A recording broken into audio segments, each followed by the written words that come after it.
Boa noite, paz, igreja. Amém. Abra a sua Bíblia, por gentileza, Apocalipse, capítulo de número 2.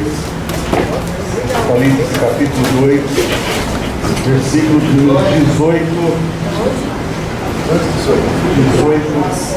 em diante. Apocalipse, capítulo de número 2, versículo 18 até 29. Eu vou ler a versão, a mensagem de Eugene Peterson, uma versão bastante aberta, mas acredito que de fácil entendimento a todos. Apocalipse 2, 18 até o 29. Escreva a Tiatira, ao anjo da igreja, assim diz o Filho de Deus, cujos olhos espalham chamas como de fogo, e tem pés como uma fornalha de bronze. Vejo tudo o que você tem feito por mim. É impressionante. O amor, a fé, o serviço, a persistência. Sim, muito impressionante.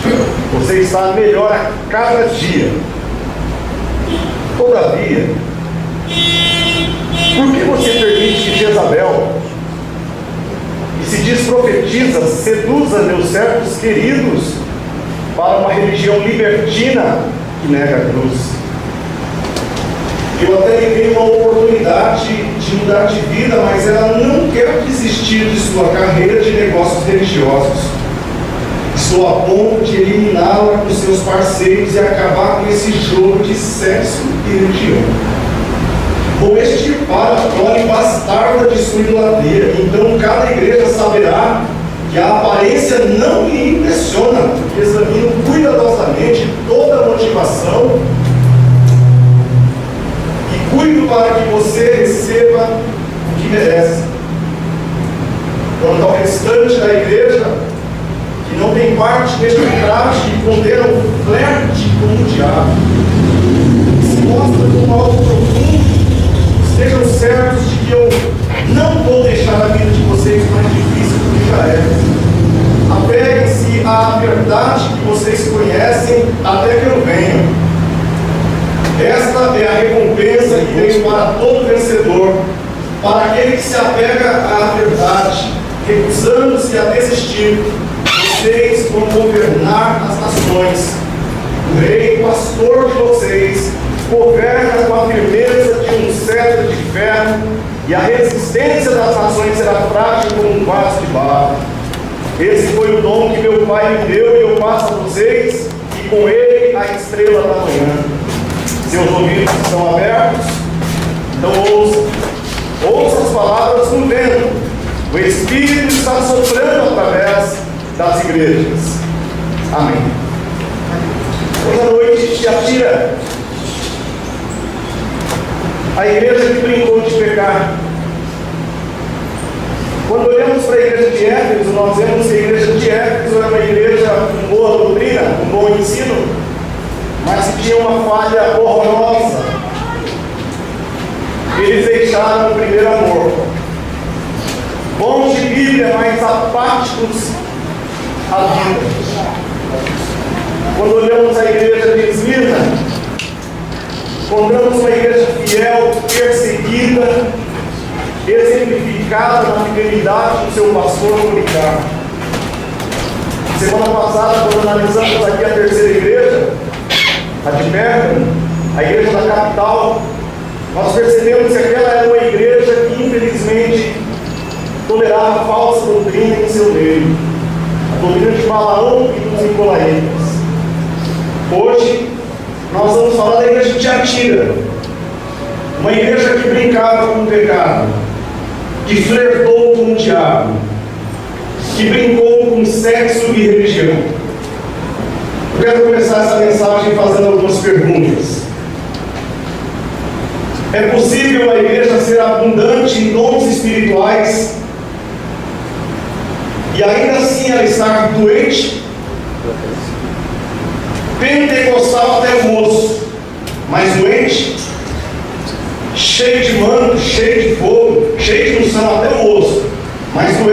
É possível? Será que é possível uma igreja ser perfeita em amor e ainda assim estar envolvida com uma heresia grotesca?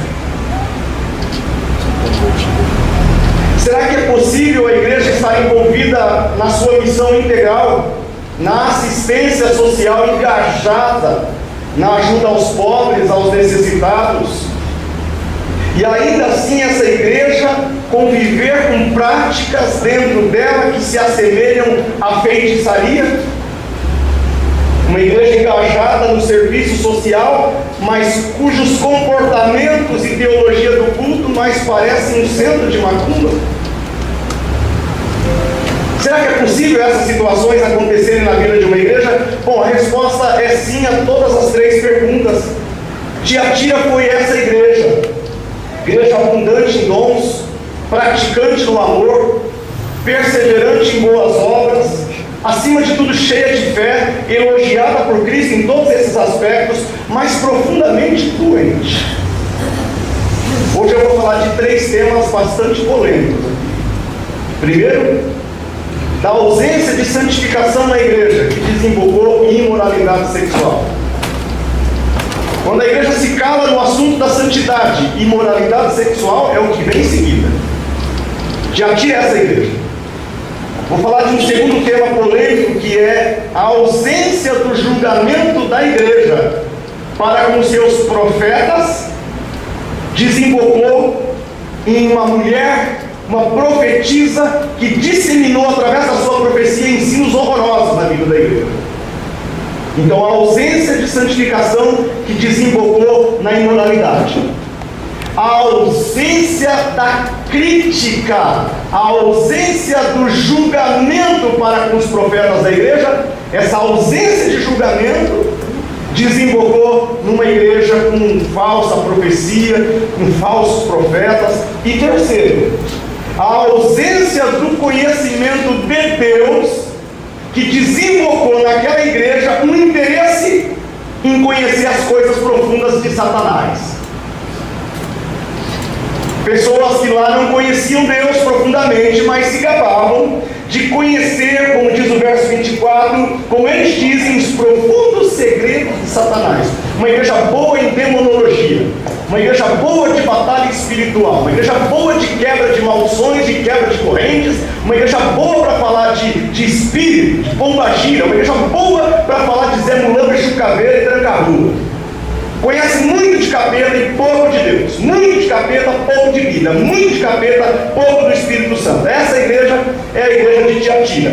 Imoralidade sexual, falsa profecia e profundos conhecedores do mundo do diabo. De fato, o que mais pega aqui, eu diria três palavras: sexualidade, profecia e satanologia ou demonologia. Três assuntos que estão invadidos na vida da igreja: sexualidade, profecia e conhecimento de assuntos satânicos. Se eu pudesse resumir numa frase a mensagem de hoje, eu diria que o tema dessa mensagem poderia ser o perigo da tolerância. Da igreja tolerar a imoralidade, da igreja tolerar a falsa profecia, da igreja tolerar os profundos conhecedores dos mistérios de Satanás. Steven Lawson, num dos seus livros, é um pregador expositivo americano, num dos seus livros ele comenta que se há uma palavra que descreve com perfeição a igreja de Tiatira, é a palavra tolerância. Tolerância é o nome da vez. Infelizmente, é nesse santuário que muitos estão adorando. O santuário da tolerância. Quando a gente olha o contexto histórico dessa igreja de Tiatira, só para a gente conhecer um pouquinho da cidade, da igreja que está naquela cidade, que cidade é essa? A cidade de Tiatira é conhecida hoje como a cidade de Axar. Ela existe nos dias de hoje com esse nome, a cidade de Axar. Quando ela foi fundada pelo general Seleuco, um dos 4 generais de Alexandre o Grande, por volta do ano 311, 280. É uma data de quando chegaram as primeiras tropas lá para construir a cidade, e ela foi construída como um posto avançado militar. Ela era uma cidade militar, um posto avançado militar. Ficava bem pertinho da cidade que eu preguei a semana passada, que é a igreja de Pérgamo, cidade de Pérgamo. A semana passada eu ensinei para vocês aqui na mensagem que a igreja de Pérgamo era a igreja da capital. Pérgamo era a capital das 7 cidades da Ásia. Já essa cidade aqui, Tiatira, estava bem pertinho de Pérgamo, como um posto avançado militar para impedir que qualquer força armada viesse a atacar a capital. Era a tropa de elite para proteção, a cavalaria estava toda aqui, à disposição, os homens do BOP estavam todos aqui, o capitão Nascimento morava aqui. A função deles ali, a marinha, a aeronáutica, tudo, estava tudo ali nessa cidade de Tiatira. Lá estavam as forças armadas que seriam acionadas por um WhatsApp mandado rápido, para elas chegariam rapidamente na cidade, para a defesa da cidade. Era também uma pequena cidade industrial, uma cidade operária. Eu diria que se Pérgamo é como a nossa capital do país, Brasília, se Pérgamo seria comparada a Brasília, a capital, eu diria que Tiatira seria comparada ao grande ABC, a região industrial, onde estão as empresas, onde estão as associações. Sim, essa é a cidade de Tiatira. Ela está cheia de associações, das suas indústrias, das suas questões comerciais. Lá estão associados carpinteiros, tintureiros, comerciantes, fabricantes de tecidos. Vocês lembram que Paulo evangelizou uma mulher chamada Lídia, vendedora de púrpura, que era dessa cidade aqui de Tiatira, uma negociante que viajava vendendo tecidos e tintas. Essa cidade era forte exatamente nessa questão do comércio de lã, comércio de linho, comércio de tecidos. Então ela era uma bela de uma indústria, essa região aqui. E aí é que está o problema. O problema é que essas associações fraternais, dos carpinteiros, dos tintureiros, dos pedreiros, todo mundo para trabalhar tinha que fazer parte daquela associação. Se você quer trabalho, você tem que participar daquele sindicato. Era natural na cidade, todos do trabalho participarem do sindicato. E qual que é o problema? O problema é que cada associação e cada sindicato da cidade tinha o seu próprio Deus. Cada sindicato tinha adoração à sua própria divindade. Então, um crente em Jesus, que mora nessa cidade, que quer trabalhar, que quer sustentar a sua família, tem que fazer parte da associação, tem que fazer parte daquele agremiado. E o problema é que quando você faz parte daquilo, você está sendo incluso numa questão que envolve adoração a outros deuses. Por mais que essa cidade não é uma cidade cheia de templos, como era o quartel-general do inferno na semana passada, essa cidade aqui o pessoal está mais envolvido com trabalho do que com feitiçaria, eles estão mais envolvidos com o mundo comercial do que com o mundo espiritual, é verdade, eles estão engajados no trabalho, eles não têm tempo para ficar em templo, cultuando e adorando divindades, não. Aqui todo mundo tem que trabalhar. No entanto, como a cidade tinha pelo menos um deus, que era o Apolo, um deus, o filho de Zeus, né? Pelo menos esse deus era cultuado na cidade, e os crentes, para ter trabalho, tinham que fazer parte dessas associações. E nessas associações, banquetes eram feitos. E nesses banquetes havia sacrifício e havia cultos espirituais, oferendas do alimento aos deuses, alimentos sacrificados aos ídolos. Então você tinha que fazer parte de uma festa de fim de ano na sua empresa, onde vai rolar coisas que você sabe que não fazem parte do mundo de Deus, que fazem parte de um mundo anti-Deus, anti-Cristo, anti-vida. Mas você precisa do trabalho, então você frequenta essas reuniões, você frequenta as festividades da empresa. O problema é que lá naquelas associações não eram apenas oferecidos banquetes a deuses pagãos, o deus de cada associação, não havia apenas a idolatria em cada associação. Um crente para trabalhar tinha que estar envolvido com a idolatria da associação, do sindicato, e não apenas isso, mas no final de tudo, das festinhas da empresa, lá em Tiatira, havia também imoralidade sexual.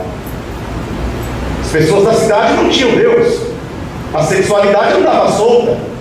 E é claro que você vai imaginar que lá na associação você bebia, você comia comida sacrificada a ídolo, mesmo sendo crente, e você bebia as bebidas, e de repente você bebendo uma aqui, outra ali, outra lá, ficava mais alteradinho. Quando você via, você acordava no motel, lá na esquina da cidade de Tiatira.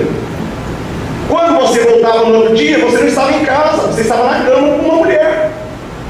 E parece que a igreja aqui está inserida nesse contexto, porque Jesus vai fazer acusações à igreja de Tiatira, de lá terem pessoas que estão envolvidas com imoralidade sexual e com alimento sacrificado a ele, com patrocínio da profeta da igreja, a irmã Jezabel. A Belzinha é terrível. Eu não quero falar mal da Bel, mas a Bebel, ela é cruel, né? E a gente vê que ela é uma cidade, então, que não é idólatra, mas cada associação tem seu ídolo. Bom, era uma cidade pequena, e eu fico fascinado com uma coisa. Não sei se vocês repararam na minha leitura hoje à noite, foi uma leitura um pouco extensa, em comparação à das outras igrejas. Essa é a menor cidade das 7 igrejas da Ásia Menor. As 7 igrejas aqui mencionadas, essa é a menor cidade. Mas este é o maior texto dedicado às 7 igrejas.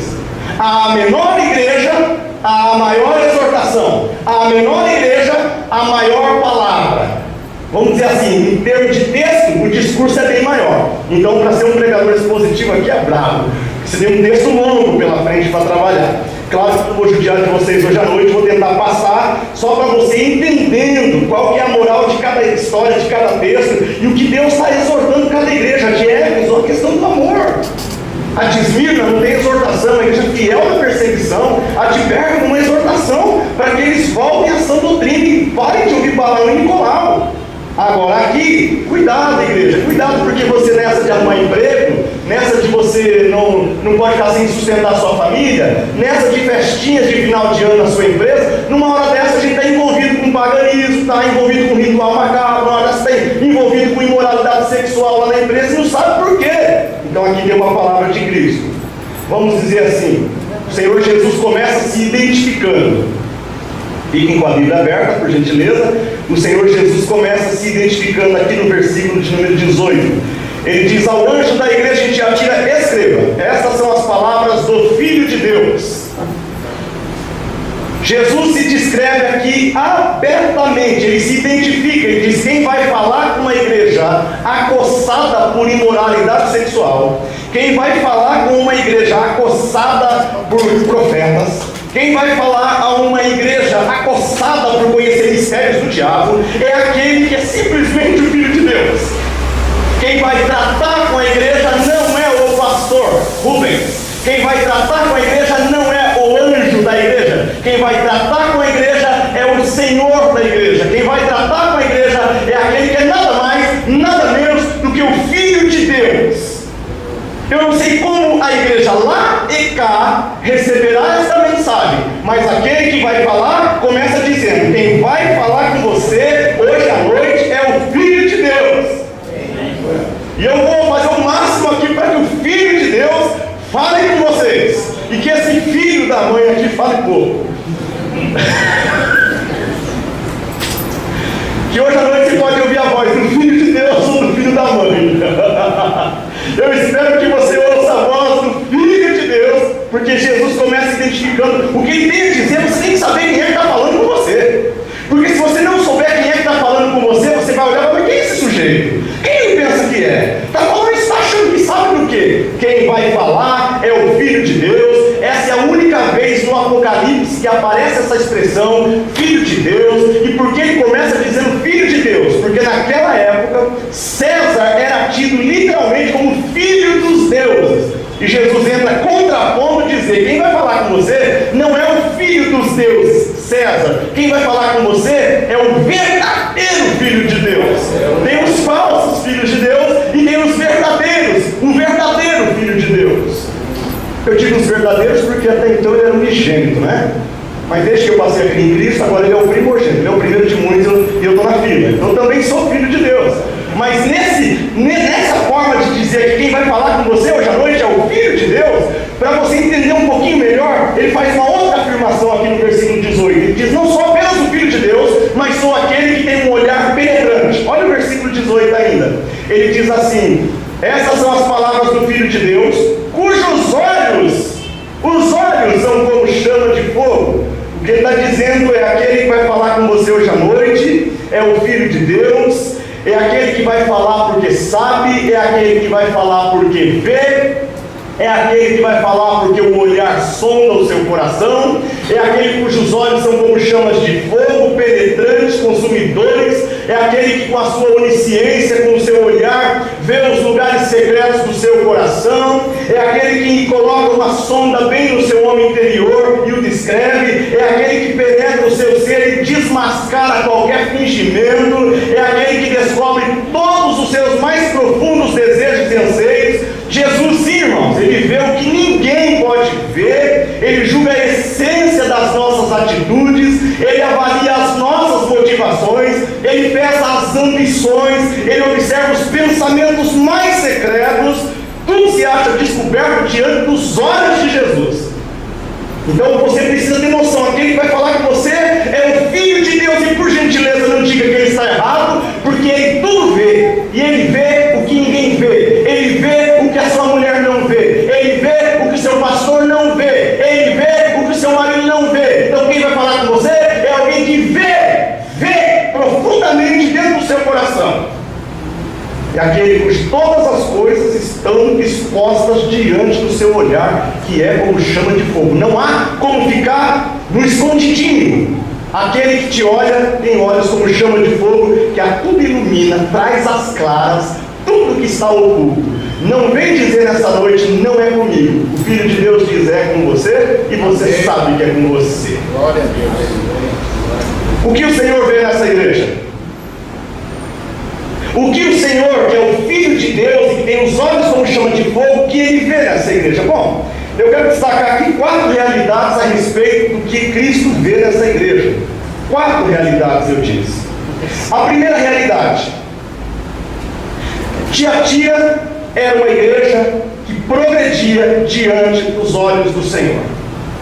A primeira realidade acerca daquela igreja é que aquela igreja progredia diante dos olhos daquele que tem os olhos como chama de fogo. Jesus reconhece um progresso espiritual daquela igreja. Como assim, pastor? Vou te mostrar. Primeiro, ela era uma igreja amorosa. Versículo de número 19 diz: conheço suas obras, conheço o seu amor. E aqui mesmo no verso 19 ele diz: eu sei que você está fazendo mais agora do que no princípio. Irmãos, façam um paralelo, pelo amor de Deus, da igreja de Tiatira com a igreja de Éfeso. A igreja de Éfeso começou bem, quando o tempo foi passando, deixastes o teu primeiro amor. O tempo passou e a igreja regrediu no amor. Essa daqui progredia no amor. Essa aqui começou bem e agora, com respeito ao amor, está melhor ainda, porque Jesus diz: olha, vocês estão fazendo mais agora do que no princípio. Eu conheço o seu amor e que você ama mais agora do que antes. Enquanto a igreja de Éfeso está se extinguindo em amor, vocês estão aumentando em amor. Que igreja linda! Que igreja linda, numa época onde se faz crítica, se falta amor, numa época que se diz que as pessoas não amam mais ninguém, se bem que agora eu acho que está voltando a época de você amar as pessoas por aquilo que elas são, porque se você estiver esperando amar alguém por ter dinheiro, fica acabou a amar. O governo está acabando com todo mundo, a gente tem que voltar a amar por... Está difícil amar quem tem dinheiro, porque está difícil ter dinheiro, então vamos ter que voltar a amar por... Entende? Muito bem, essa igreja aqui é uma igreja amorosa. Ela não era uma igreja retrógrada. Ela não era uma igreja que perdeu gradativamente o amor. Era uma comunidade amável. Eu fico imaginando o que era chegar na igreja de Tiatira. Era chegar na igreja e ser abraçado por pelo menos 20 irmãos. Era chegar na igreja e você receber um beijo no rosto. Era ser recebido na igreja com muito carinho. Era você não conseguir ir embora depois do culto sem ser abraçado por mais uns 10. Eu imagino que a relação deles era muito gostosa. Diz que era uma igreja amável. Eu conheço o vosso amor. Que elogio lindo que Jesus está fazendo à igreja. Ele está dizendo assim: olha, vocês estão acertando onde Éfeso errou. Fiz uma crítica à igreja de Éfeso, não posso fazer a vocês. Se tem uma igreja que ama, de todas as 7, incomparavelmente, essa aqui é a igreja do amor. Eu gostaria de fazer parte dessa igreja aqui, do amor. Mas parece que o amor aqui vai descambar em imoralidade sexual. Porque afinal de contas a gente tem que ter amor pelas almas, né? Então se uma pessoa está em pecado, não pode ficar corrigindo, ela pode estar afastada da igreja. Pode ser falta de amor. Então em nome do amor, vamos tolerando o pecado. Foi assim que vai começar a exortação já com essa igreja. É virtude. Jesus olhou para a igreja e disse: é uma igreja amorosa, repleta de boas obras. Olha só que comunidade amável. E você imagina que quando há amor, então eles cuidam dos pobres, eles têm uma assistência social legal, eles têm amor. Não consigo imaginar uma igreja que tem amor, que não prega o evangelho para ninguém, que diz que tem amor, mas não convida ninguém a Cristo, diz que tem amor. Eu não consigo entender isso. Eu imagino que essa igreja aqui, com esse elogio que Jesus está fazendo, vocês são amorosos. Eu imagino que junto com o amor vem um monte de coisa. Sim ou não, irmãos? Com amor vem um monte de coisa. Com amor vem as almas, com amor vem a dedicação, com amor vem tudo. Então se Jesus está dizendo, eu conheço, ninguém me contou não, eu conheço o amor dessa igreja. Está progredindo diante dos olhos daquele que tem os olhos como chama de fogo. E o amor aqui, fantástico. A gente vê aqui também que ela era uma igreja que servia. Versículo 19 diz assim: conheço o seu amor, o seu serviço. Será que Jesus conhece o seu serviço, irmão? Ai, pastor, eu sou uma pessoa que eu amo a obra de Deus. E? Você ama a obra de Deus. E? Jesus olha para essa igreja e diz assim: o amor de vocês é muito claro no serviço. Que amor passivo, amor de braço cruzado, eu não acredito, não. Jesus diz: eu conheço o amor de vocês e eu conheço o seu serviço. Quem é servo de Deus está a serviço de Deus. Não consigo entender uma pessoa que diz que é servo de Deus. Você fala: você pode fazer uma oração para alguém? Ah, não posso. Você pode levar aquela irmã para casa no final da casa? Não posso. Você pode fazer? Não posso. Você pode convidar alguém? Não posso. Você pode dirigir uma oração numa célula, num grupo de oração? Não posso. Você pode pregar no próximo? Não posso. Você pode dirigir uma oração? Não posso. Você pode evangelizar no farol? Não posso. Você pode participar da reunião de obreiros? Não posso. Você pode vir no CTL? Não posso. Você pode vir no culto? Então, não posso. Você pode o quê, meu filho? Você é servo de Deus? Eu acho lindo na Bíblia: servo de Deus é quem está a serviço de Deus. Jesus diz: parabéns para vocês, aqui não cabe essa bronca. Vocês são um povo que ama e vocês são um povo engajado no serviço. Eu consigo perceber o suor na roupa de vocês. Conheço o seu serviço. Jesus ainda diz mais. Ele disse que aquela igreja é uma igreja que exercitava a fé. Exercitava a fé. Então no versículo 19 ele diz: conheço suas obras, o seu amor, o seu serviço e a sua fé. Que coisa linda! Porventura, quando o Filho de Deus se manifestar, será que ele achará fé na terra? As pessoas de fé estão perdendo a fé, irmãos. Nós estamos perdendo a fé no mundo evangélico de hoje. Está se perdendo a fé. As pessoas não têm fé para mais nada. As pessoas não creem mais no caráter de Deus. Jesus não, ele olha para essa igreja e diz: comunidade do amor. Aliás, daria uma série de mensagens: comunidade do amor, comunidade do serviço, comunidade da fé. Conheça a sua fé. Vocês vivem não para serem servidos, mas vocês vivem para servir os outros. Conheça a fé de vocês. Havia espaço nessa igreja, irmãos, para o dom de profecia. Por isso estamos destacando a fé. Logo vai ser mencionado já no texto uma mulher que se diz profetiza. Aquela igreja cria no dom de profecia. Meus irmãos, eu vou falar, não tem jeito. Aquela igreja cria no dom de profecia. Tinha uma mulher mal intencionada lá. Tinha uma mulher que se diz profetiza, mal intencionada naquela igreja. Mas a despeito dela ser mal intencionada, a igreja acreditava no dom de profecia. A igreja dava espaço para o dom de profecia. Isso é fé. Eu olho hoje para as igrejas têm medo do dom de profecia. As pessoas têm medo de alguém se levantar no culto e começar a profetizar no meio do culto. Nós nem incentivamos, nós até corrigimos muitas vezes. Nós criamos um âmbito do culto onde não há espaço para profetas se levantarem. Nós dizemos: seria Deus é Deus de confusão, jamais um levantaria quando o pastor está pregando? Nós temos todo um discurso, e por causa dos falsos profetas que rodam por aí, nós estamos perdendo a fé nos verdadeiros profetas. E eles existem, e a verdadeira profecia existe, e é dom espiritual para a igreja, e é um dos chamados 9 dons espirituais para a igreja. Enquanto eu não sei se essa igreja aqui ainda tem fé para isso, eu não sei. O que se diz aqui nesse texto, que aquela igreja tinha fé. Eles ainda acreditavam nos dons espirituais, nos dons de profecia. Eu li um livro há muitos anos atrás que dizia assim: a grande tragédia da igreja de hoje é a ausência dos dons espirituais. Essa igreja aqui tem dons espirituais. É uma igreja que ama, é uma igreja que serve ao próximo, é uma igreja que exercita a fé, há espaço para o dom de profecia. Veja, ela é uma igreja também que perseverava, diz o verso 19: conheço o seu amor, o seu serviço, a sua fé e a sua perseverança. A ideia do texto é que, diante do fato de eles viverem em uma sociedade cética, porque aquela sociedade era cética, eu acabei de falar que aquela cidade só pensava em trabalhar. Quem fazia parte daquela cidade não tinha muito tempo para ficar cultuando divindades, não, porque eles não perdiam tempo com templos de culto. Eles eram céticos, eles não queriam saber nem de Deus, nem de deuses. Eles tinham que trabalhar. E não é que está errado, está corretíssimo trabalhar. Mas numa comunidade cética daquela, Jesus está dizendo: olha, parabéns para vocês da minha igreja, porque no finalzinho aqui ele chega a mencionar, no finalzinho do capítulo, que a igreja está aguardando a vinda dele, a volta dele. Ele diz aqui no finalzinho do texto isso: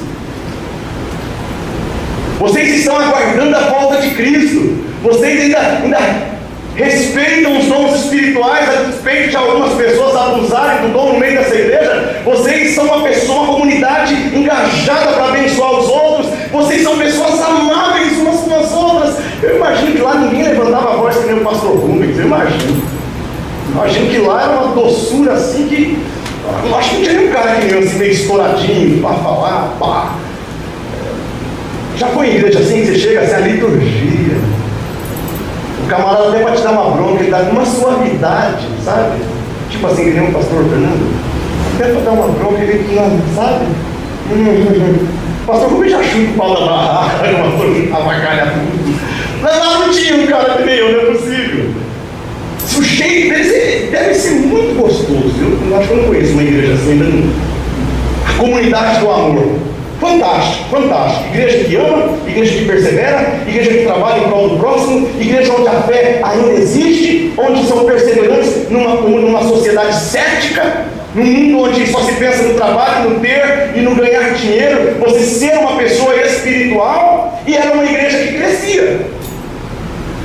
Sim, Tiatira era uma igreja que crescia. E agora eu não posso mostrar isso aqui no texto. O texto não diz que era uma igreja que crescia, mas vamos partir do pressuposto, irmão, de que o crescimento é resultado de uma igreja que ama, de uma igreja que serve, de uma igreja que tem dons espirituais pulsando nela e que é uma igreja que tem fé na volta de Jesus Cristo. Vamos imaginar que essa igreja é uma igreja perseverante, que ensina você a perseverar na fé no meio de uma sociedade pluralista, imediatista e utilitarista. Aqui tem uma comunidade do amor, uma comunidade da mão estendida para o próximo, uma comunidade dos braços abertos, uma comunidade do bolso estendido para o próximo, uma comunidade que ajuda uns aos outros. Puxa vida, coisa linda! E o resultado disso só pode ser crescimento, irmão. Vocês me desculpem, mas eu não acredito que a fé é atrofiada, eu não acredito que o evangelho é estéril, eu não acredito em solo estéril. Eu não acredito. Eu acredito que se você jogar semente do evangelho e jogar e persistir e insistir, meu filho, tem solo duro, mas que vai dar resultado em algum lugar, vai. Agora, se a gente parar de ter fé, parar de evangelizar, parar de trazer pessoas, parar de falar de Cristo para alguém, parar de exercer os dons espirituais da igreja, de parar de se amar, passar a se odiar, se desgastar, aí de fato não vai ter resultado mesmo. Mas essa igreja aqui tem resultado. Eu imagino que todo mundo queria congregar lá. Agora eu comecei a mensagem dizendo que é possível tudo isso e ser doente. Já imaginou, irmão? A igreja do amor, a igreja da perseverança, a igreja da fé e dos dons espirituais, a igreja de tudo isso bonito é também a igreja doente. Porque ela está cheia, com certeza ela está cheia. Quem que não quer estar numa igreja assim? Só que o Luiz Wesley, escritor daquele livro Uma Igreja Sem Propósito, lá na página 82 e 83, ele diz assim: crescer numericamente é insuficiente aos olhos do Senhor, viu, irmãos da Batista? Crescer numericamente é insuficiente aos olhos do Senhor. Não basta que as nossas igrejas estejam lotadas, repletas e apinhadas de gente sorridente, de gente engajada em coreografias durante os cultos. É preciso que a igreja seja íntegra. É preciso que a igreja de Cristo seja íntegra. Não basta estar cheia, tem que ter integridade. Crescimento numérico em si mesmo não é prova de saúde integral de uma igreja. É o crescimento integral agora. É o crescimento integral em santificação e em pureza que o Senhor está procurando na igreja.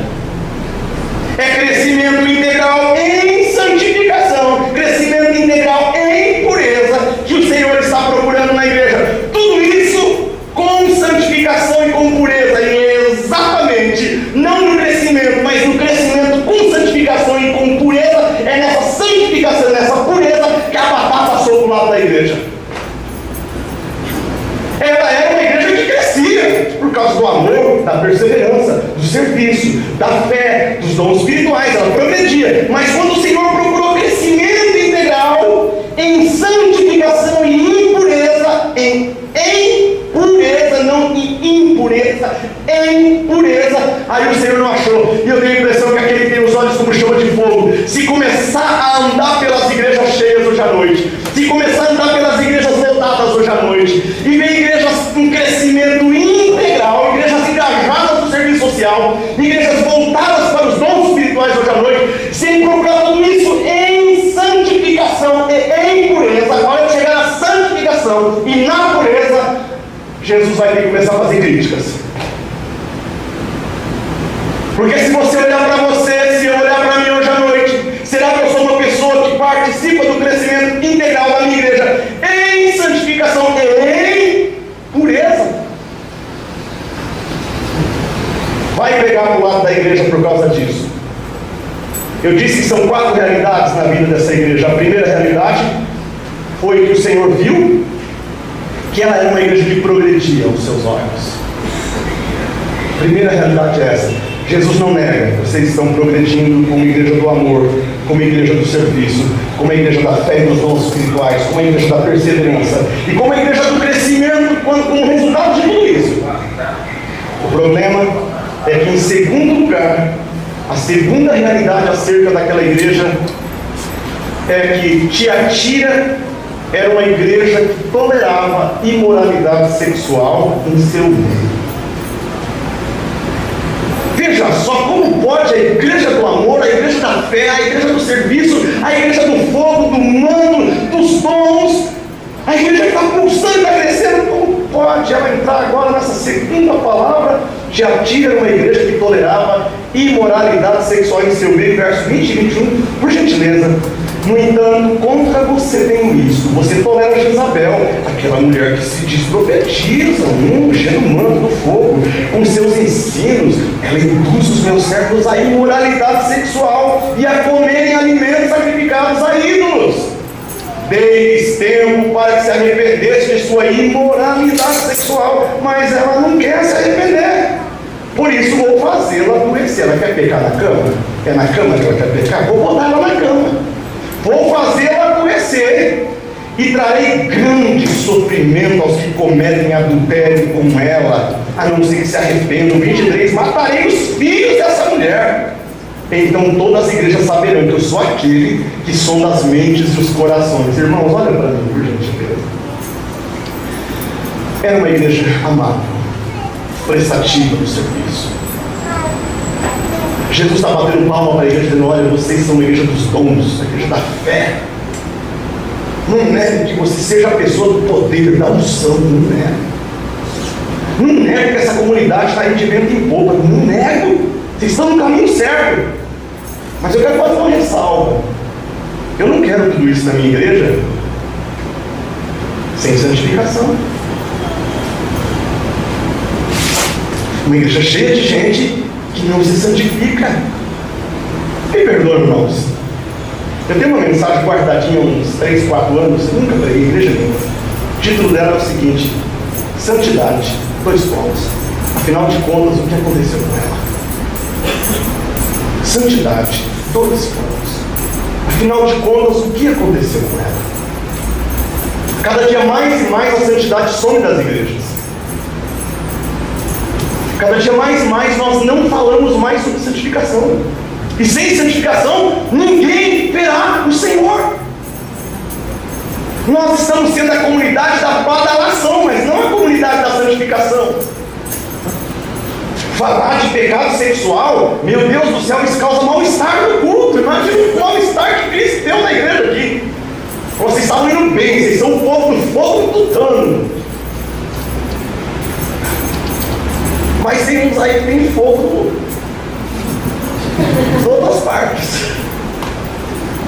Vocês têm gente aí atolada em prostituição, gente aí no adultério. Tá aqui, ó, tá aqui. Eu vou trazer grande sofrimento aos que cometem adultério com ela.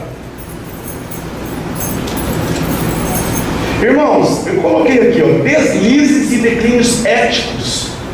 Deslizes e declínios éticos morais.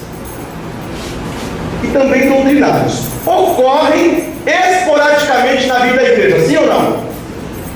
Lá, cá, a gente descobre um deslize aí moral, um deslize ético, um deslize doutrinário, um aqui, outro ali. Acontece deslizes na vida de uma igreja. É possível que hoje a gente esteja falando com pessoas aqui que estejam cometendo alguns deslizes morais. Possível que esteja falando hoje à noite com um casal que para ter uma relação sexual precisem de pornografia. Isso é um deslize moral. É possível que esteja falando com alguém com um desvio ético na empresa.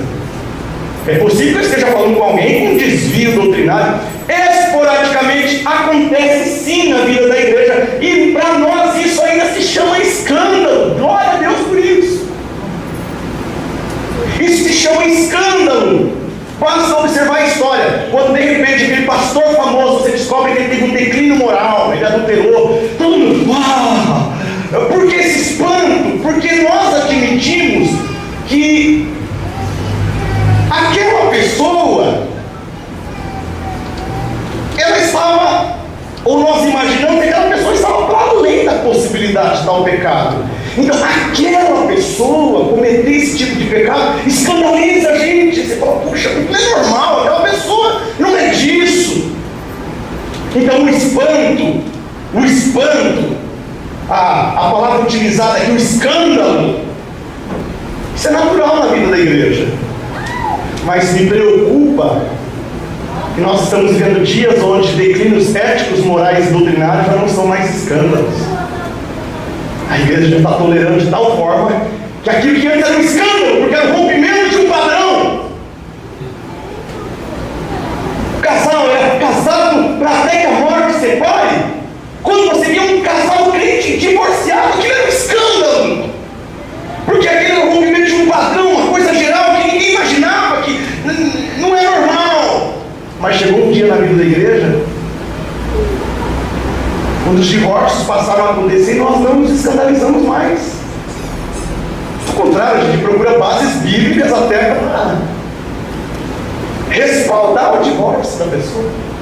Esquece que Deus falou que ele abomina o divórcio. Isso não cai bem na igreja de Jatira. A irmã Jezabel não gostaria de ouvir um sermão sobre o divórcio na igreja. A irmã Jezabel não gostaria de ouvir um sermão sobre santificação na igreja. A irmã Jezabel não aceitaria na igreja alguém dando um ensinamento falando contra a imoralidade sexual. Jesus diz aqui: vocês toleram. Por que, igreja? Por que vocês toleram essa mulher que se diz profetiza? Está aí no versículo 20, você tolera, pega essa palavra tolera, coloca bem grande aqui hoje à noite para você entender. Qual que é o problema da igreja? O problema não é nem somente o pecado em si da Jezabel, mas é a postura da igreja, é tolerar. Paulo usa também essa palavra, lá naquele caso do jovem em 1 capítulo 5, se eu não estiver enganado, de um rapazinho da igreja que estava tendo relação sexual com a madrasta, com a mulher do pai dele. É isso, não é? 1 Coríntios 5. E o apóstolo Paulo diz: olha, eu me admiro que vocês tolerem isso na igreja. O problema não é um rapazinho que está cometendo uma imoralidade sexual apenas. Quando a pessoa está cometendo um pecado imoral, ético ou doutrinário, é a pessoa que está cometendo. Isso é grave, mas é mais grave do que isso é a igreja tolerar isso. Mais grave que o rapazinho dançou com a namorada, é a igreja aceitar uma boa. Mais grave do que o divórcio do irmão e da irmã, é a igreja passar a aceitar uma boa. Ah, que igreja maravilhosa. Tens aí uma tal de Jezabel, irmãos. A Jezabel, deixa eu te explicar duas coisas aqui. A primeira, a Jezabel do Antigo Testamento. Está lá em 1 Reis 16, 31, 2 Reis 9, 22, 30, 37. A Jezabel do Antigo Testamento, ela era filha do rei de Sidom. E o patrocinador espiritual deles era um tal de Baal. O padroeiro deles lá em Sidom era Baal. Baal, irmãos, era o Deus da fertilidade. Ei, eu disse Deus da fertilidade. Divindade associada a tudo aquilo que é fértil, a tudo aquilo que gera fertilidade. Entenda o que eu estou dizendo? Então a chuva que caía do céu, para eles era o sêmen de Baal. Para os cananeus era o sêmen de Baal, o esperma de Baal caía na terra e suscitava fertilidade e vida na terra. Sim, irmãos, Baal é uma divindade do Antigo Testamento associada à fertilidade, cuja imagem, quando em mulheres, era esculpida uma mulher com seios fartos, já com leite, um estado de gravidez para dar a vida fértil.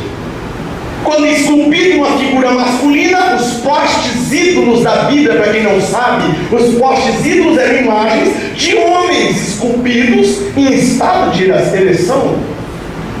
E diante de imagens de homens em estado de ereção e as mulheres da fertilidade, haviam prostitutas e prostitutos cultuais que faziam sexo, suruba e sexo diante dessas imagens de escultura, tudo isso com o aval do Deus Baal.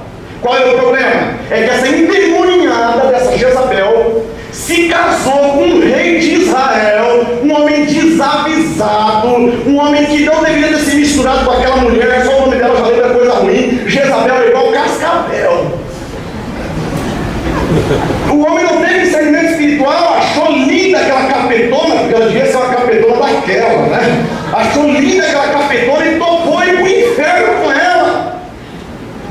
E a Jezabel, quando casou com ele, veio para Israel, irmãos. Qual foi o problema? Essa Jezabel lá de 1 Reis, quando ela chegou em Israel, ela levou para sustentar para Israel 850 profetas. 850 profetas de Baal, sob o patrocínio, o aval e o guarda-chuva de Jezabel. Eles bancavam esses profetas, bancavam financeiramente esses profetas de Baal. Elias vai ter um confronto do fogo mesmo com esses camaradas e vai passar todos ao fio da espada.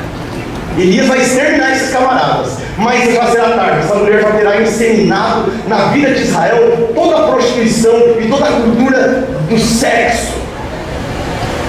Parece que a Jezabel, aqui no nosso texto do Apocalipse, obviamente não é a mesma pessoa, já que nós estamos aqui há pelo menos 1500 anos, não sei nem quantos anos, entre uma e outra, agora de cabeça nem sei também, não pesquisei, mas há uma distância longa. Mas tem na igreja uma mulher, ou ela se chama Jezabel, que a maioria dos estudiosos dizem que não, ela não se chama Jezabel, mas Jesus está dizendo aqui, ó, eu sei o que eu estou dizendo, sou filho de Deus, tenho os olhos com chama de fogo, reconheço o seu amor, reconheço o seu serviço, reconheço sua fé, reconheço sua perseverança, eu reconheço tudo aí, mas tem uma mulher aí, uma Jezabel, a verdadeira Jezabel. Pode ser que Jesus não está dizendo que o nome dela seja Jezabel, mas que seja um epíteto. Um epíteto é um cognome, irmãos. Um epíteto é uma espécie de um apelido. É como se eu dissesse para alguém que ele é um Judas, porque ele foi um traidor. Ou como se eu chamasse alguém de Caim, porque ele foi um assassino do irmão. Então pode ser um apelido, e é o que tudo indica, é o que Jesus está fazendo aqui. Tem uma mulher da igreja que eu também não acho que se chame Jezabel, mas que o Senhor identifica ela com aquela Jezabel lá no Antigo Testamento. Parece que o culto de Baal e os Baalins, parece que essa ideia de culto e sexo estão atrelados nesta igreja aqui, nessa pessoa. Essa mulher aqui, diz o versículo 20, que ela vivia em licenciosidade, irmãos. Versículo 20 diz: aquela mulher que com seus ensinos induz meus servos à imoralidade sexual. Ei, igreja, como é que uma mulher na igreja, como é que ela ensina? Ela tem espaço para ensinar, olha só. Ela ensina e com seus ensinos induz meus servos à imoralidade. Como é que você consegue fazer isso na igreja? Vou te mostrar agora como é que ela fez. Começo citando aqui Luiz Wesley de Souza de novo, né, lá do Uma Igreja Sem Propósito. Ele diz assim: a palavra grega empregada aqui no verso 20 e 21 para imoralidade sexual é a palavra porneia, da qual se deriva a palavra pornografia. Esse substantivo refere-se a qualquer atividade sexual fora do relacionamento conjugal intencionado por Deus entre marido e mulher. O Steven Lawson, ele diz que lá em Tiatira os homens trabalhavam durante o dia nas usinas, no comércio, nas suas vendas, nos negócios, nas associações. Eles trabalhavam durante o dia e ele diz que à noite eles se divertiam. Entenda que divertiam como, né? Trabalhavam de dia e à noite eles aprontavam. E o William Barclay, um comentarista fantástico, ele diz assim: lembra dos sindicatos que eu contei no meio da mensagem, no começo? Dos sindicatos, para você trabalhar naquela cidade, tinha que fazer parte do sindicato? Olha o que o Barclay disse: estes sindicatos reuniam-se com frequência para uma reunião comum. Tal refeição era, pelo menos em parte, uma cerimônia religiosa do sindicato. Tinha início com uma libação aos deuses, uma oferenda aos deuses. O próprio alimento era sacrificado aos ídolos. E o Craig Kenner, no seu livro Comentário Bíblico Cultural, da editora Atos, página 794, no comentário cultural ele diz assim: embora Tiatira tivesse uma comunidade judaica, parece que essa não exercia nenhuma influência. Agora, os cristãos que se recusavam a participar das associações se encontrariam assim, social e economicamente, isolados. Se você não participa da associação, você está isolado. Tiatira estava apenas começando a alcançar prosperidade nesse período. Talvez seja por isso que seus cidadãos valorizassem tanto a riqueza, irmãos, em busca da riqueza, na intenção da prosperidade, na intenção de fazer uma moralzinha para o seu patrão, na intenção de não ficar tão afastado da empresa, para não dizer que você está afastado da empresa. Então você começa a participar das festinhas da empresa, para você não ficar descolado da empresa, não correr ser eliminado no corte para ir na empresa. Então você começa a se enfiar nas coisinhas da empresa. E quando você vê, qual que era a posição oficial da Igreja de Cristo acerca dos crentes participarem das festinhas da associação? Vou te falar, a posição oficial da igreja era que um cristão não podia participar daquelas eleições sacrificadas a ídolo. Mas eles estavam sob pressão. Se por um lado eles não podiam participar de tais reuniões como crentes, por outro lado, se não participassem, não conseguiam trabalho. E aí escolhe: arruma trabalho e pega contra o seu Deus, ou fica desempregado e morre de fome. Fiel a Deus, está barriga vazia. E quando você tem a opção de ser fiel a Deus e ficar com a barriga vazia, você prefere ser infiel a Deus, deixa a sua barriga ser. Parece que nós já decidimos a quem nós queremos servir. O nosso Deus é o vento. Em muitas situações, nosso Deus é o vento. Se o seu emprego for posto em risco em 2016, eu tenho certeza que tem muito crente que abandona Deus rapidinho só para fazer uma moralzinha na empresa. Não vai muito longe não, abandona culto. Isso já está acontecendo faz muito tempo. Os crentes abandonaram cultos por causa das suas empresas. A igreja se posicionava que um cristão não podia fazer isso, mas tinha uma irmã na igreja que desfrutava do dom de profecia, numa época onde o Novo Testamento não estava escrito, numa época onde o Novo Testamento não estava pronto, numa época onde o cânon do Novo Testamento não existia, pastor Fernando. Profetas desfrutavam de um profundo respeito diante da comunidade, porque eles eram os mais próximos dos apóstolos. E se vocês olharem nas listas de dons espirituais, muitas vezes o profeta está colocado de cara, juntinho, com um dos mais importantes. Havia essa irmã, uma referência espiritual na igreja, uma autoridade espiritual, a Jezabel. Aí alguém dizia assim: a igreja diz isso. E tu, irmã Jezabel, a nossa guia espiritual, o que dizes?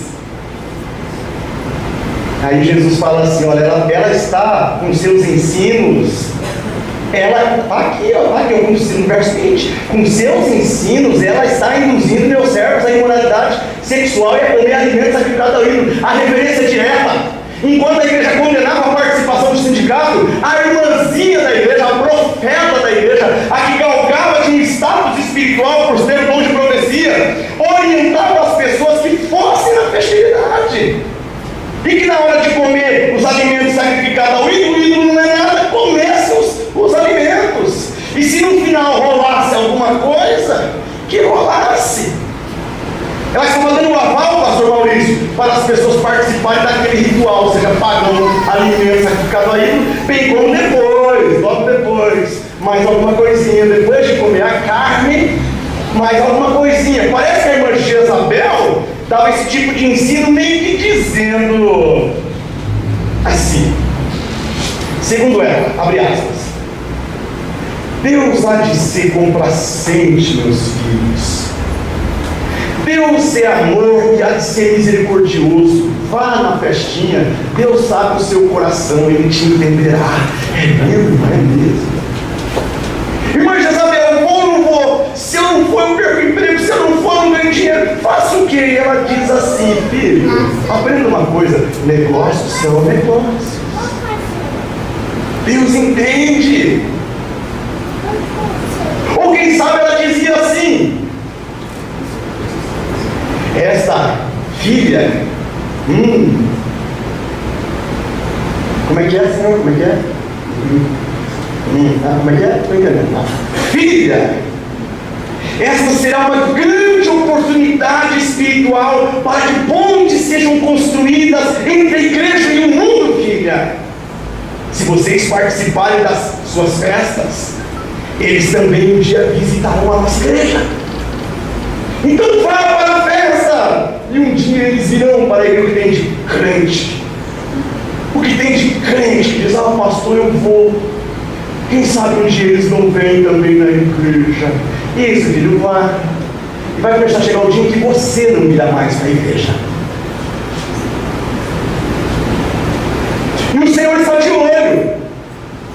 Não somente naqueles que praticam o pecado, mas o Senhor está de olho também naqueles que concordam com o pecado, naqueles que respaldam o pecado, naqueles que toleram, naqueles que aceitam. Eu tenho um texto aqui que um aluno meu me mostrou há 2 semanas atrás, no CDL, quando eu falava sobre homossexualidade.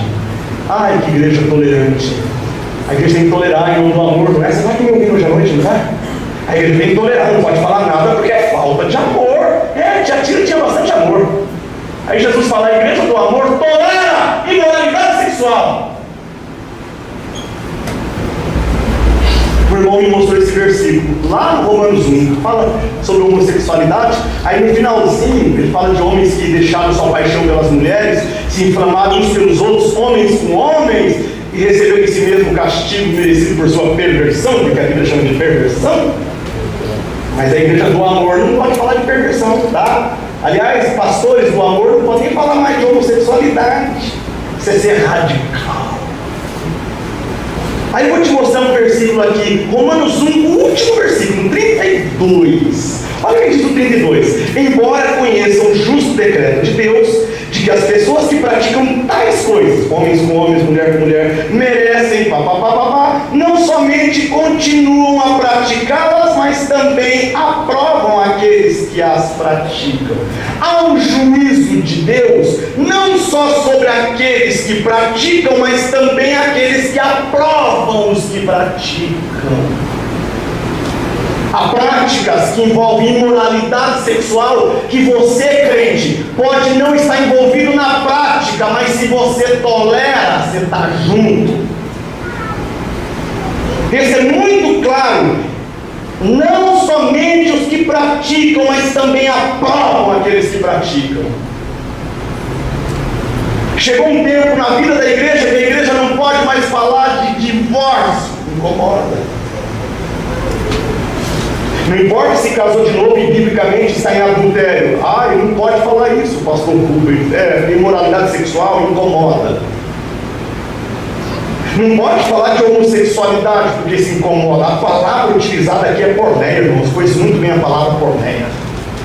Adultério na Bíblia é moiqueia. Imoralidade sexual é porneia. Sabe o que é porneia? Tudo que é imoralidade sexual, porneia não é só adultério, não, irmão. Adultério é uma imoralidade sexual. Lesbianismo é uma imoralidade sexual. Homossexualidade é uma imoralidade sexual. Pornografia é uma imoralidade sexual. Bestialismo é imoralidade sexual. Zoofilia é imoralidade sexual. Pedofilia é imoralidade sexual. E por aí vai, irmãos. Voyeurismo é imoralidade sexual. Swing é imoralidade sexual. Crentes na webcam, nus, é imoralidade sexual. Em sala de bate-papo, como o pastor mencionou aqui a semana passada, lá na internet, é imoralidade sexual. Irmão, a igreja está vivendo numa época de imoralidade sexual, e onde nós, pastores, não podemos falar mais nada. Nós temos que ser a igreja de atiros, que toleram. Não sejamos esses, irmãos, porque o dia que a gente tolerar, aquele que tem os olhos como chama de fogo vai ter que trovejar no nosso meio. Ai, pastor, mas é muito perigoso. Era para os irmãos perigoso também ficar sem emprego. Nós temos que tomar uma postura, irmãos. Igreja do Senhor. Nós temos que assumir as consequências daquilo que a gente crê.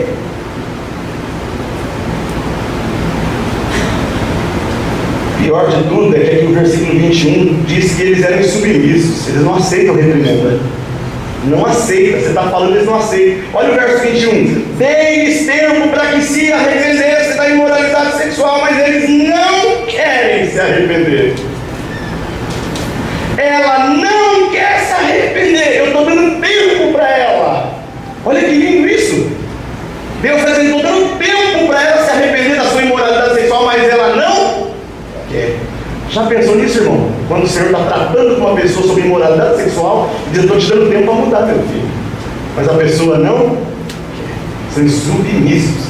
Aí o Senhor dá uma cajadada aqui, ele dá uma cajadada, e ele diz no versículo 22, por causa dos pecados que ela cometeu na cama, isto é, o adultério, vou fazê-la adoecer. Isto é, se é na cama que ela quer pecar, é na cama que eu vou colocá-la. Algumas Bíblias dizem na cama, vai colocar ela, dizem pestilências.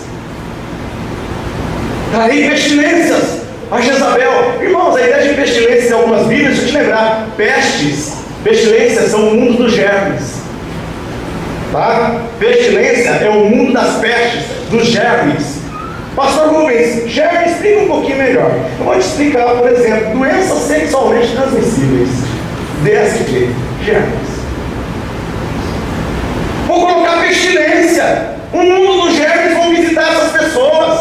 O Senhor está dizendo, se é no sexo que você quer pegar, é no sexo que você vai pegar. Gonorreia, cancro, sífilis, crise de galo, AIDS, o que você quiser, meu filho. Você quer brincar com o pecado sexual? Então eu vou te botar na cama, você entendeu o que é o mundo dos germes. A hora que você estiver lá, cuspindo, dando martelado no médico, a borrachinha em cima do lalau, para ver se o lalau sai pus, mas entupir o cano, aí você vai lembrar do Deus que falou com você e você não quis ouvir, porque era insubmisso e rebelde. Que hoje vai dar uma mensagem dessa nas igrejas, muitos jovens saem, ai, que falta de amor do pastor, mas a igreja está bebel, filha, ela está cheia de amor para dar. Tem bastante bebel por aí, tem muita pastora bebel espalhada por aí, viu? Vamos para lá. Lembre-se, um dia a promiscuidade sexual tem sua consequência. Todo pontapé tem seu troco. Tem um texto de Salomão que mexe demais comigo. Um versículo que Salomão escreveu, em Provérbios 6, 27, diz assim: tomará alguém fogo nos seus seios, sem que os seus vestidos se queimem? O sexo é um fogo, meu irmão. Você quer pegar sexo, quer abraçar? Lembre-se que o dia que você abraça fogo, você queima a sua. Tem como abraçar fogo sem queimar a roupa? Não dá. Você quer brincar com sexo? Vai se queimar. E o Senhor Jesus quer tratar a igreja. Quer tratar. O pessoal da tolerância está por aí.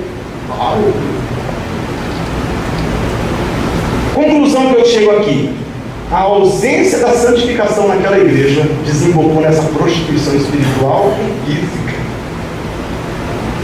O dia que os cultos se calarem no tema da santificação, a consequência será uma igreja com imoralidade sexual, jovens tomados por imoralidade. De final de ano num lugar aí, irmãos, está gravando ali, provavelmente vão ouvir, não quero constrangê-los futuramente, quando voltar lá. Fiquei admirado de ver o linguajar dos jovens daquela igreja. Pastor, eu não acreditei que os jovens daquela igreja chegaram a tal ponto. É claro que na hora do louvor, eles têm uma música que do céu desce. Eles têm uma música que do céu desce. Você sente que você sai do chão. Mas aqueles jovens, quando você vê o linguajar deles, na beira da piscina, com latinha de cerveja, é normal! Não estou condenando aqui se alguém toma cerveja ou não, quem sou eu para te condenar? Ah, pastor, como assim quem ama você? Você toma? Eu não tomo. Odeio cerveja, se você quer saber, tenho nojo. Só para tirar alguma dúvida caso alguém tenha. Particularmente sou fã do vinho. Mas só comprei uma vez, desde que eu casei com Jerusa há 18 anos, só comprei uma vez na minha casa no primeiro mês. Tá? Para você também não ficar abalado achando que eu sou cachaceiro. Tá? Mas eu sei que tem gente que gosta! E tá do lado de cá!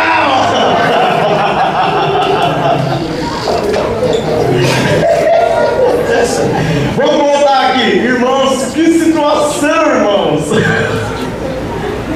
Que situação, a questão da imoralidade sexual. Mas não é só isso não. Eu sei que o nosso tempo já está quase na rapinha do tacho ali, mas tem uma terceira realidade que o Senhor viu naquela igreja. Olha aqui para mim agora, essa aqui é rapidinha. Uma igreja que tolerava falsa espiritualidade. Jesus viu que era uma igreja que progredia com seus olhos.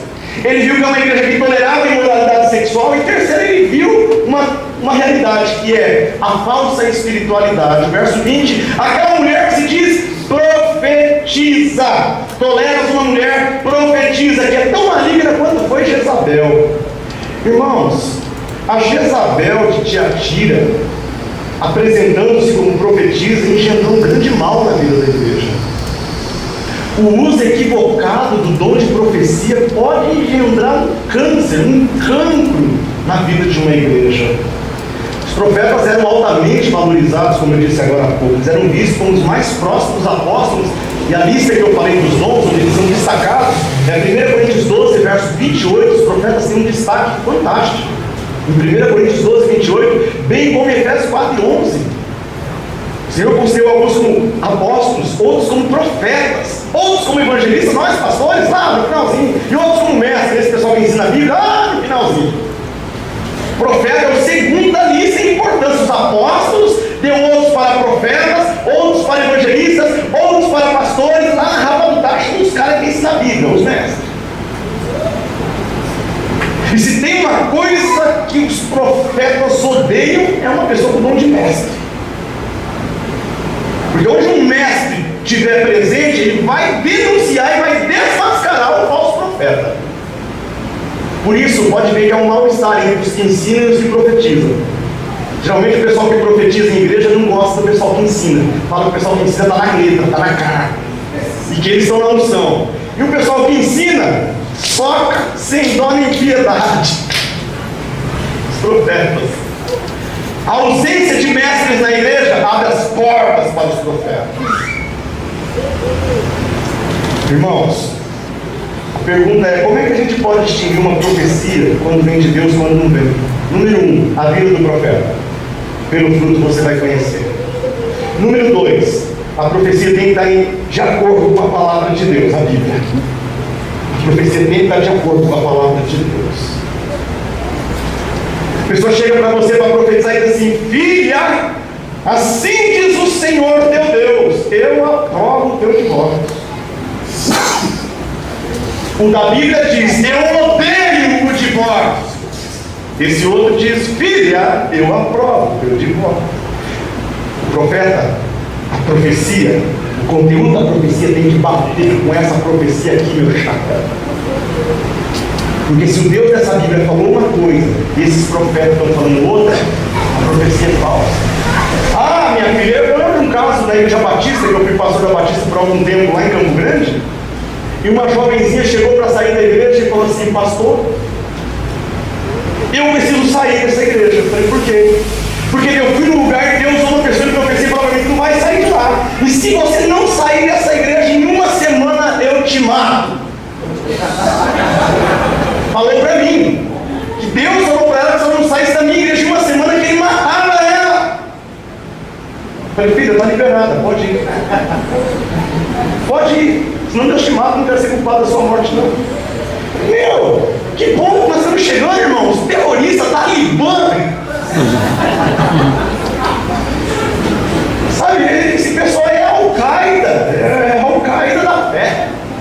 É Al-Qaeda de caída, né? A fé caída, só pode. Não é possível. Terceiro, desconfie de toda profecia particular que não seja dada no convívio da igreja. Cuidado com a irmã Jezabel, ela gosta muito de profetizar em casa, não é? A irmã Jezabel, a irmã Toquinha, a irmã Francisquinha, a irmã Maria, conhece? Aquela irmã que tem um cocôzinho na cabeça? Você vai lá na casa dela para receber revelação e profecia, e ela profetiza que é uma bênção na casa dela, na igreja não dá um glória. Na igreja não abre a boca. Eu conheci pessoas assim, que na igreja não abre a boca, mas em casa atende de segunda a sábado, a domingo toda semana. O dia inteiro a gente chegando na casa dela para orar e profetizar. É um fogo puro dentro da sala de casa, mas na igreja é uma pedra de gelo. Não profetiza na igreja de jeito nenhum. Sabe por quê? A igreja tem casado, tem pastor, né? Tem pastor para orientar, e essa profeta sair dali, o pastor pega, não é? Então ela tem que profetizar onde? Na casa dela, onde lá, é ela que manda. Cuidado com esses profetas caseiros, porque o dom espiritual de profecia é para abençoar a comunidade da fé, é para abençoar a igreja, é para a igreja analisar, é para a igreja julgar a profecia. E eu tenho aqui uma leitura obrigatória em Coríntios 14, 29 a 33, ou Coríntios 14, versos 37 a 40, que não farei agora porque o tempo acabou. Mas, irmãos, a ausência de julgamento da igreja quanto ao dom de profecia vai desembocar em profeta com heresia. A ausência de santificação vai desembocar em uma igreja imoral. A ausência de julgamento dos profetas e das profecias vai desembocar numa igreja com falsos ensinos da boca de profetas, que a Bíblia fala uma coisa e eles falam outra.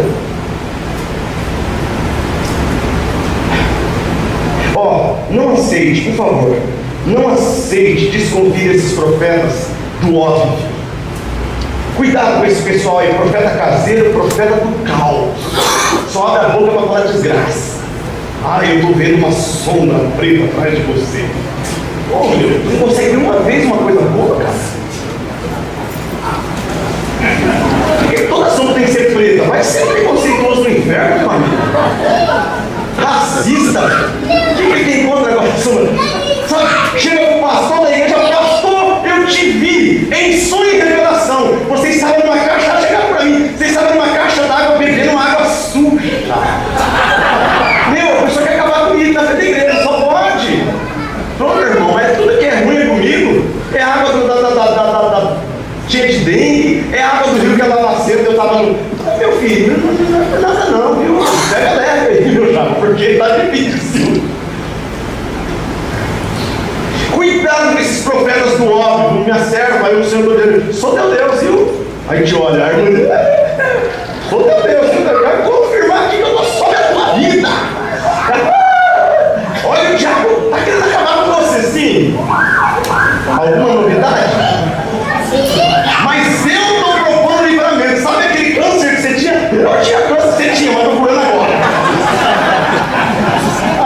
Meu irmão, maldito Satanás, vá para o inferno com suas mentiras. Em último lugar, Jesus viu a última realidade.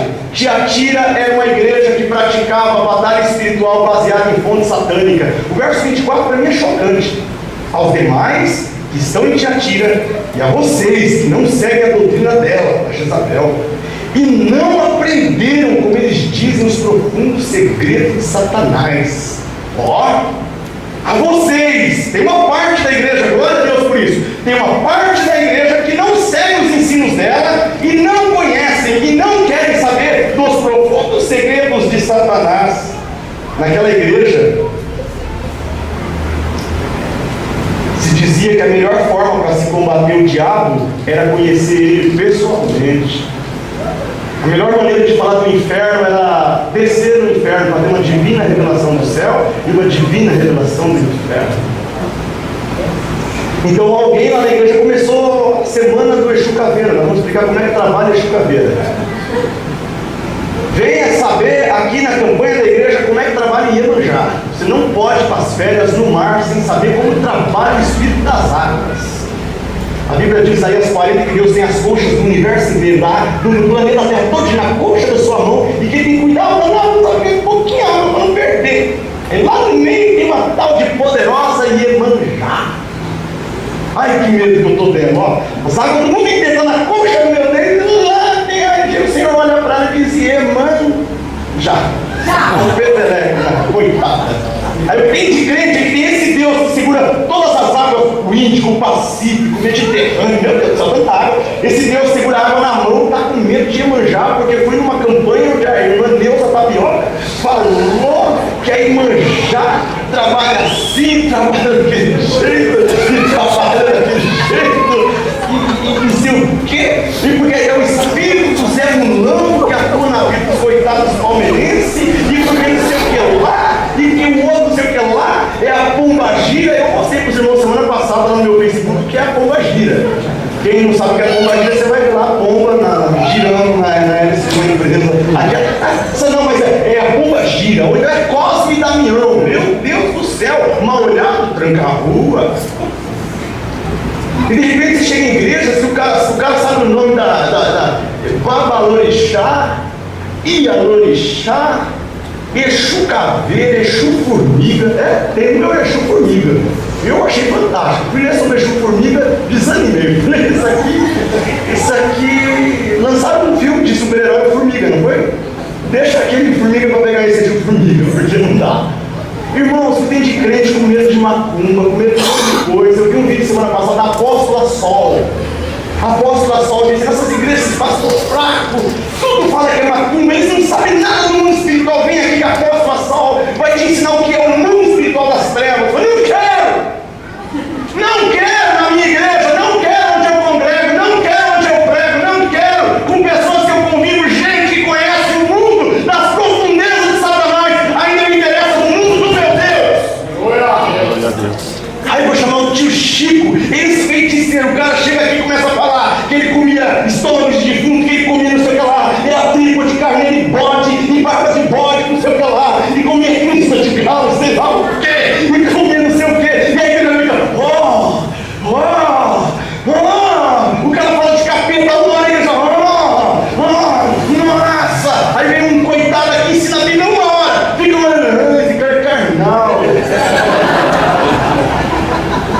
Eu concluo dizendo, irmãos, que a ausência do conhecimento de Deus vai gerar uma igreja apaixonada pelas profundezas de Satanás. Ou você conhece profundamente Deus, ou você vai ter vontade de conhecer profundamente o diabo. E gente que gosta de conhecer profundamente o diabo é porque não está querendo conhecer profundamente Deus. Concluo essa mensagem com algumas lembranças. Agora sim, vai acabar mesmo. Número 1, o Senhor não exige mais nada dos seus, a não ser conserva o que já temos. Verso 25, tão somente apeguem-se com firmeza ao que vocês têm até que eu venha. Igreja, se apeguem com firmeza ao que vocês receberam dos apóstolos do Evangelho. Guarde com firmeza até que eu volte das nuvens do céu. É isso que eu espero da minha igreja. Número 2, é preciso que a igreja não subestime o poder dos enganadores. Cuidado com Balaão, cuidado com Nicolau, cuidado com Jezabel. Não dê as costas, porque os enganadores têm um poder muito forte. Muito forte. Terceiro, é preciso que a igreja tenha um profundo conhecimento e uma relevante aplicação da palavra de Deus.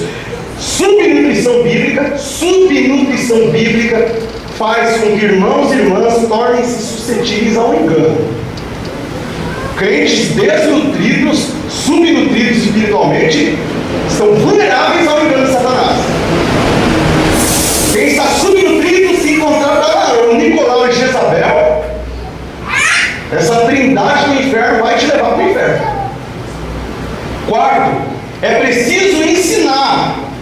Voltar a ensinar que santificação pessoal e comunitária é parte essencial da vida de uma igreja.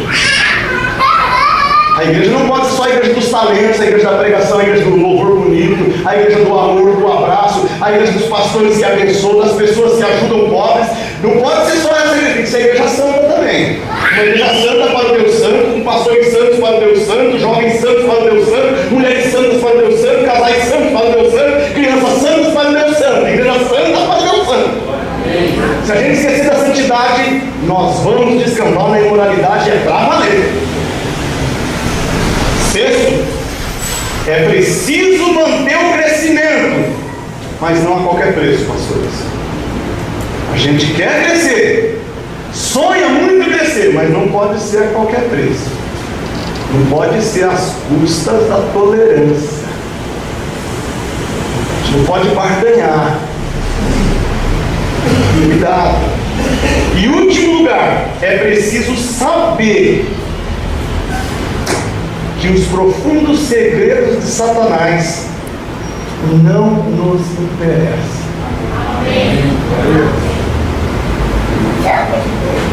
Não nos interessa. Ai, vai ter 7 noites com o tio Chico. Isso não nos interessa. Nós temos a palavra de Deus para nos ensinar a viver. Nós não precisamos do conhecimento das 7 noites do tio Chico. Nós temos os 66 livros da Bíblia bem na nossa mão para a gente saber como viver. Não substitua Paulo da Bíblia pelo tio Chico. Não substitua os homens e as mulheres de Deus da Bíblia pela irmãzinha de cocó na cabeça lá na casinha dela. Cuidado, igreja. Cuidado. Eu conheço muita gente que é bom para falar de diabo. Você pede para ele falar 1 hora de Deus, não consegue. Se der a palavra para falar sobre capeta, pastor, tem gente que fica 3, 4 horas dando palestra sobre capeta. Eu fui em Maringá uma vez num ginásio, sob a direção da minha igreja. Ouvi um irmão que tinha saído da macumbaria. Irmão do céu, eu acho que ele era um dos grão-mestres top do mundo das trevas, porque ele ficou mais ou menos umas 3 horas com o microfone, o ginásio lotado, foi levar todas as vezes que a gente vai estar lá. Irmão, aquele camarada ficou umas 2, 3 horas falando de capeta, de como é que atua o diabo em cada. Eu estava enojado, irmãos. Eu estava enojado, meu Deus do céu, eu não vim aqui para isso, não é possível. Todo mundo, toda a igreja, toda a comunidade, assim, sabe? A Bíblia diz que o Espírito de Deus testifica com o nosso espírito. Irmão, tem coisa que não dá para testificar, não está batendo. Não está batendo, irmão, pelo amor de Deus. Então, por favor, igreja, eu sei que os pastores aqui têm critério quanto a isso. Que vocês tragam sempre pessoas apaixonadas pela palavra nessa igreja. Porque os profundos segredos de Satanás não nos interessam. Nos interessa o Deus de toda graça. A revelação da palavra dele para nós, a gente ama. Deus abençoe vocês até a semana que vem, em nome de Jesus. Amém.